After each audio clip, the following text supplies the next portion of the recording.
Hello बच्चों, let's see this question. This question says a spherical ball of radius 1 into 10 to power minus 4 meter, density 10 to power 4 kg per meter cube, falls freely under gravity through a distance h before entering a tank of water. It after entering the water, the velocity of the ball does not change. Find h. Viscosity of water is given 9.8 into 10 to power minus 6 Newton second पर metre square. तो देखो इस question को देखे, आपको क्या दे रहा है, स्फेरिकल बॉल है आपके पास इस तरीके से, जिसकी रेडियस दे रखी है आपको 1 into 10 to power minus 4 metre, और इस बॉल की डेंसिटी आपको दे रखी है 10 to power 4 kg per metre cube. Density rho ball कितनी है आपके पास 10 to power 4 kg per metre cube. अब क्या कह रहा है यहाँ पे कि आपके पास जो बॉल है एक टैंक में एंटर करती है और उससे पहले कितनी डिस्टेंस गिरती है, h डिस्टेंस गिरती है। जैसे मान लेते हैं आपके पास ये बॉल है और ये टैंक है जिसमें ये h हाइट के बाद गिर जाती है। और क्या कह रखा है, टैंक ऑफ वाटर है आपके पास यहाँ पे, वाटर, और टैंक में गिरने के बाद इसकी वेलोसिटी क्या चेंज नहीं होती। तो ये बताना अपने पास h की वैल्यू क्या होगी, विस्कोसिटी ऑफ वाटर दे रखा है। तो देखिए इस कंसेप्ट को समझे क्या है इसके अंदर। तो देखो जैसे बॉल को रिलीज करेंगे तो ये नीचे की ओर आएगी आपके पास, तो धीरे धीरे क्या होगा, h हाइट गिरेगी तब इसकी वेलोसिटी बढ़ती जाएगी आपके पास, और जैसे ये टैंक के अंदर एंटर करती है इसकी वेलोसिटी कांस्टेंट हो जाती है। तो इस कांस्टेंट वेलोसिटी को अपन क्या कहते हैं, टर्मिनल वेलोसिटी। इस टाइम पे जब ये लिक्विड के अंदर है तो इस पर जो फोर्स लगता है, एक तो mg फोर्स लगता है आपके पास जो वेट ऑफ बॉल है, एक आपके पास बायोंसी फोर्स लगता है किसके कारण, लिक्विड के कारण, और एक आपके पास विस्कस फोर्स लगता है जो लिक्विड की विस्कोसिटी उसके कारण। तो जब ये इसकी वेलोसिटी कांस्टेंट होगी इसका मतलब इसका एक्सेलरेशन जीरो हो गया, मींस आपके पास फोर्सेस क्या होती है, बैलेंस होती है। तो इस कंडीशन में जो वेलोसिटी होती है वो कांस्टेंट हो जाती है और इसको अपन टर्मिनल वेलोसिटी कहते हैं। तो इस न्यूमेरिकल के लिए अगर की कॉन्सेप्ट की बात करें कि यहाँ पर जो मेजर आपके पास कॉन्सेप्ट है वो कौन सा होगा, टर्मिनल वेलोसिटी का, टर्मिनल वेलोसिटी, टर्मिनल वेलोसिटी। तो टर्मिनल वेलोसिटी की बात करें तो उसकी वैल्यू कैसे आएगी आपके पास।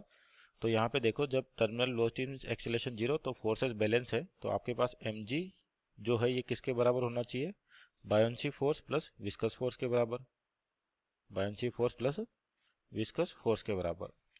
तो मास ऑफ बॉल इसको कैसे लिखा जा सकता है, डेंसिटी ऑफ बॉल, जिसको अपन ने क्या रो नोट रो बॉल लिखा है, into volume of ball v, मान लेते इसका वॉल्यूम कितना है, बॉल का v है आपके पास, इनटू g। बायोंसी फोर्स क्या होता है, डेंसिटी ऑफ लिक्विड, तो मान लेते हैं यहाँ पर जो वाटर इसकी डेंसिटी रो है, तो रो वॉल्यूम हो जाएगा, वॉल्यूम डिस्प्लेस किसके बराबर होगा, बॉल के वॉल्यूम के बराबर, क्योंकि जब पूरी बॉल अंदर आ जाएगी आपके पास तो जितना बॉल का वॉल्यूम है उतना ही डिस्प्लेस वॉल्यूम होगा इनटू जी। और जो आपके पास विस्कस फोर्स होती है ये होती है 6 पाई नीटा आर वी, जहाँ पे नीटा क्या आपके पास विस्कोसिटी, आर होगी रेडियस और वी होगी आपके पास टर्मिनल वेलोसिटी, इसको वी टी लिख देते हैं। तो यहाँ से टर्मिनल वेलोसिटी की वैल्यू निकालें वी टी, तो ये हो जाता है आपके पास यहाँ से।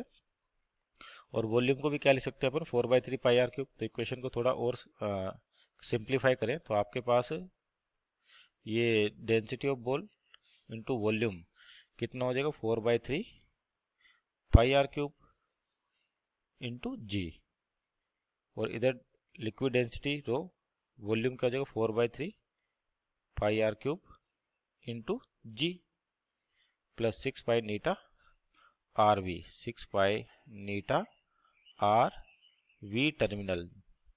तो यहाँ से आपके पास वी टर्मिनल की वैल्यू क्या आ जाएगी, इस इक्वेशन को रीअरेंज करें तो आपके जो टर्मिनल वेलोसिटी है उसकी वैल्यू हो जाएगी यहाँ से 2/9, और इसको लेके आएंगे तो ball density minus liquid density into g upon में आपके पास जो विस्कोस कोफिशिएंट है ये कहाँ पर आ जाएगा, यहाँ पर पाई आपके पास कैंसिल आउट हो जाएगा।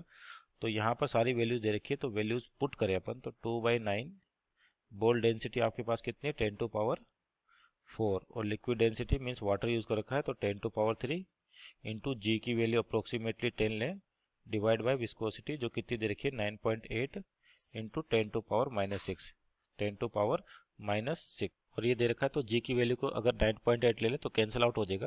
तो आपके पास इसका कोई ज़्यादा इफेक्ट नहीं है। तो वी टी की वैल्यू यहाँ से इन न्यूमेरिकल वैल्यूज़ को सोल्व करें तो ये आपके पास अप्रोक्सीमेट आ रही है 20 मीटर सेकेंड। और कब है? जब ये बॉल अंदर एंटर करती है उसकी वेलोसिटी क्या हो जाती है? कांस्टेंट हो जाती है। तो अब देखिए आपके पास जब बॉल एच हाइट गिरेगी तो इनिशियली बॉल की वेलोसिटी क्या है? 0। और जब एच हाइट गिर जाएगी तो इसकी जो वेलोसिटी हो जाएगी आपके पास क्या होती है? √2gh, √2gh। तो ये वेलोसिटी जो जस्ट एंटर करती है टैंक पे उस टाइम पे बॉल की वेलोसिटी ये होगी, और जैसे टैंक के अंदर जाती है वेलोसिटी कांस्टेंट हो जाती है जो टर्मिनल वेलोसिटी कहलाती है। इसका मतलब ये वेलोसिटी जो एच हाइट गिरने पर किसको मिल रही है? बॉल को मिल रही है। इसकी वैल्यू किसके बराबर होनी चाहिए? टर्मिनल वेलोसिटी के। तो क्या कह सकते हैं? √2gh की वैल्यू आपके पास 20 के बराबर होनी चाहिए। तो दोनों तरफ स्क्वायर करें तो हो जाएगा 2gh इक्वल टू 20 स्क्वायर। तो यहाँ से जो h की वैल्यू आ गई आपके पास लगभग 20 metre. So our final answer is equal to h equal to 20 metre. तो इस क्वेश्चन में आपके पास बेसिकली कुछ नहीं, टर्मिनल वेलोसिटी का कंसेप्ट यूज कर रखा है कि बॉल जब रिलीज होती है एच हाइट गिरती है और टैंक में गिरते है उसकी वेलोसिटी कांस्टेंट हो जाती है। तो इस कंसेप्ट का यूज करके अपने पास जो हाइट है उसकी वैल्यू कितनी आ रही है? 20 metre. Hope you understood it well. Best of luck.